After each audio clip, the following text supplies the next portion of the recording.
From July 14th to November 9th, 2023, the American Actors Union SAG-AFTRA went on strike over a labor dispute with major American film and television studios. It was the longest strike in the guild's history, and the goal was to form a new contract with studios which would better compensate actors in the form of residuals from streaming services and to ensure the protection against AI and digital recreation of actors. Similarly, from May 2nd to September 23rd of the same year, the American Writers Guild went on strike. Their reason? To increase funding and job security for writers, increase the size of writers' rooms, and to limit the use of artificial intelligence in the writing process. This was the second longest strike in the history of the guild. While pay in the streaming era was a centerpiece of the strikes, I found that AI was the largest point of contention, not only between the guilds and the studios, but even between people looking in from the outside, on places like TikTok and Twitter. To this day, people still argue over the future of AI within mass media entertainment, with some people calling it the future and arguing that we simply need to embrace it as it could expedite the creative process or help get a foot in the door, while others, such as myself, are against its implementation entirely, as expediting the creative process runs opposite to what the creative process should be. The reason that I bring this up is because despite AI being such a hot button issue in 2023, we've seen it trickle into entertainment more and more, with companies trying to see just how hard they can poke you with an AI stick before you tell them to stop because you're uncomfortable. In 2023, during the writer's strike and about a month before the actor's strike, Marvel Studios premiered the show Secret Invasion on Disney+. The show was met with a mixed to negative reception, but what I want to focus on is the title sequence. The title sequence of the show used generative AI from an outsourced studio, and once discovered, controversy ensued. Many people argued that it was bad because AI didn't provide anything of value compared to what a person could have done, especially if you consider the claim that the AI was trained from concept art of the show. But there was actually quite a large vocal support of the AI, as many claimed that it was just another tool for the artist to use, like Photoshop, and that it matched the theme of the show since it was about Skrulls potentially living among people. It was asking the question of who was real, who was fake, so that uncanny art from the titles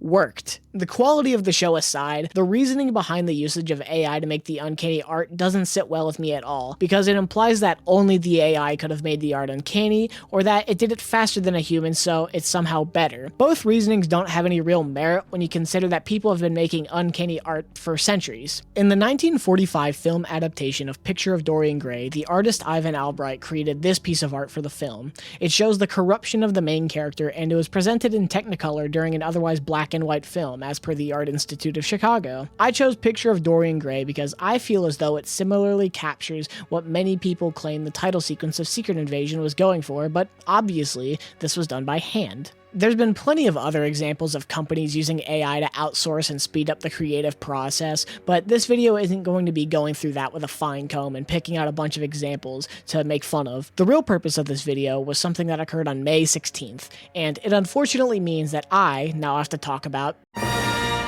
I had originally used Marvel as an example for two reasons. First is because I believe they really opened the floodgates when it comes to companies feeling comfortable using generative AI, and the second is because it's also owned by Disney. On May 16th, Lucasfilm's effects division, Industrial Light and Magic, or ILM for short, posted a 2-minute long short film in big air quotes that consisted of AI-generated footage of animals jumbled together, and they said it was Star Wars themed. Aside from the footage looking no better than something a Twitter tech bro would post and talk about how it's the future of filmmaking and how VFX is dead, the footage itself feels sad. You watch the footage and don't see any soul behind any of these creations. The creatures it spits out on the screen aren't unique, as they all just look like real animals, nor does it even show any real progress in AI technology. It would be one thing if the creatures displayed show any technical advancement whatsoever, but as I mentioned a moment ago, it looks like something a Twitter tech bro would post. This isn't even the worst Star Wars thing to happen that day.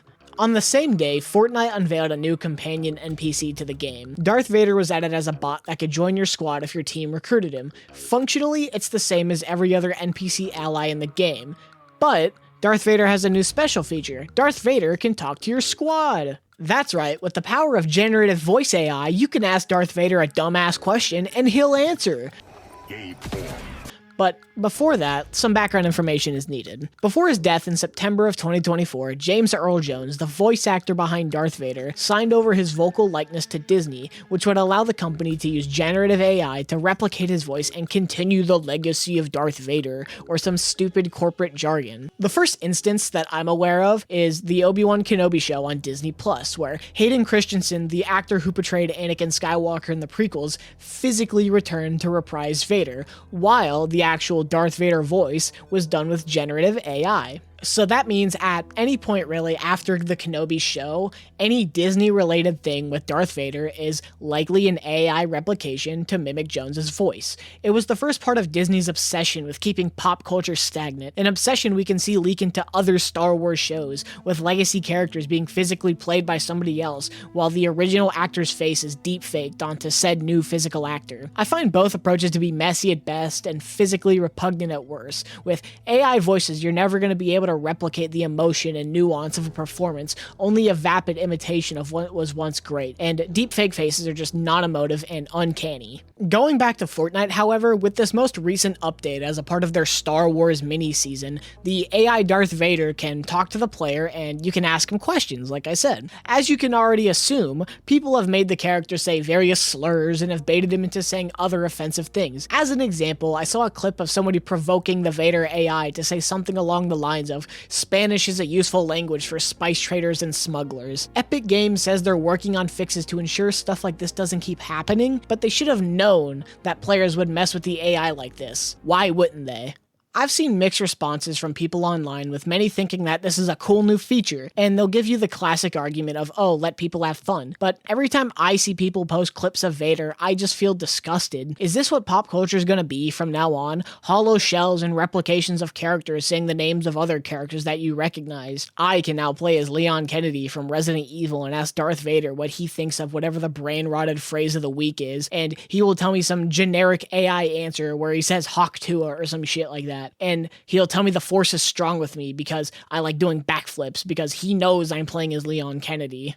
I've been of the opinion for a while that these massive franchises are what's stopping pop culture from really progressing, because for as much as I like Star Wars and Marvel, I can't help but notice that they just want the same thing over and over again. Recognizable actors that, coming back over and over to do the same thing and act as action figures where when I pull the string it says a funny quote, but this time, instead of a string that has a bunch of pre-made phrases, the string is AI and it'll give me unlimited responses. There was a joke in last year's Deadpool and Wolverine that I distinctly remember despite my disliking of that film.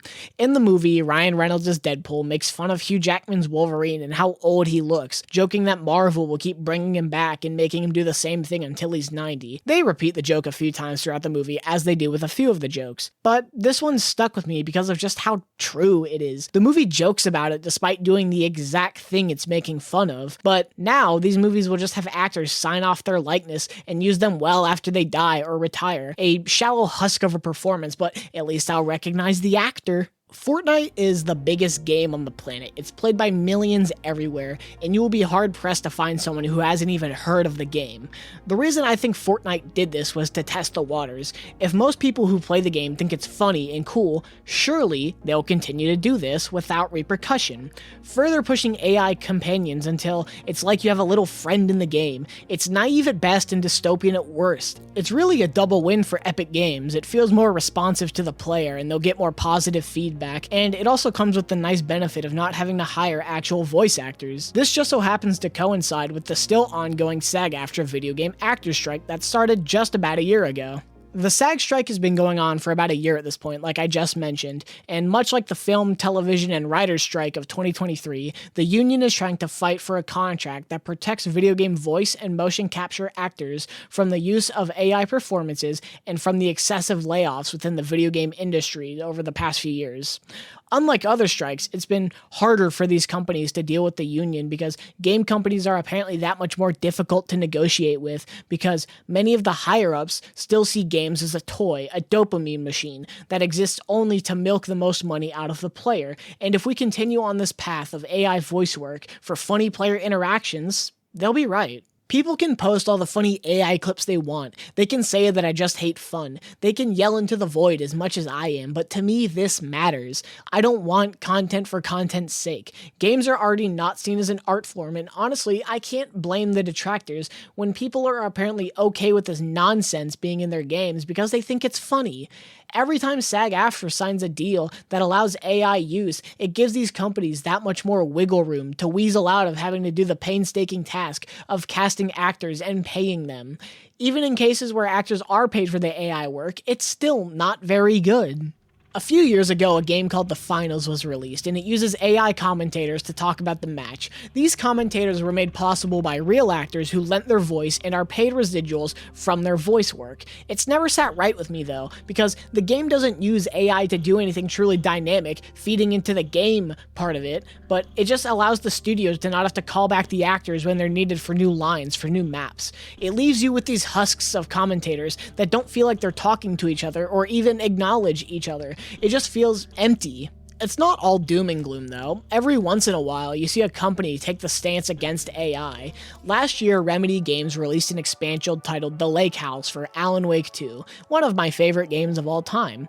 That expansion dedicates a portion of its runtime to calling out the absurdity of AI art. There are hundreds, if not thousands of typewriters typing, with the sole objective of replicating the style of Alan Wake, but none of them can do it. They can't manipulate the world like Alan Wake can, because their writing is meaningless, empty, void, just words on a page. The game applies the infinite monkey theorem to AI, asking if there were an infinite amount of time given to AI, eventually, will it be able to write like Alan Wake? But they never do, because his manipulative properties come from the emotion and passion that comes when he writes. As long as there are companies that take the stance against AI, companies that value creative vision and integrity over meeting a quarterly profit call, there will be some hope. So as much as I've been a downer, there is hope out there, you just have to look. That doesn't mean stop being vocal about AI usage and how it's not good for anyone other than those who are highest up. Puppeteering the dead shouldn't be celebrated, no matter if they signed away their likeness. Especially in the largest game on the planet, companies need to be held accountable, and until then, top-down reform is needed. But that's a long ways away. Thank you. Alright, outro time. Yeah, so I originally had a project that I was supposed to release this month. That it's been a big project. I've been working on it on and off for about a year at this point, and it's been a real time sink, and I'm delaying the video just because I want it to be the best thing possible, and for it to be the best thing possible, I can't release it this month, so instead, I figured I would put this video out there. It's a shorter one. I may be able to do a shorter one towards the end of the month. I'm not 100% sure. I have another video on the second channel that should be coming out in a week or so. It's just a recorded episode that I never published, but it should be coming out in a week or so stay tuned for that. Yeah, later.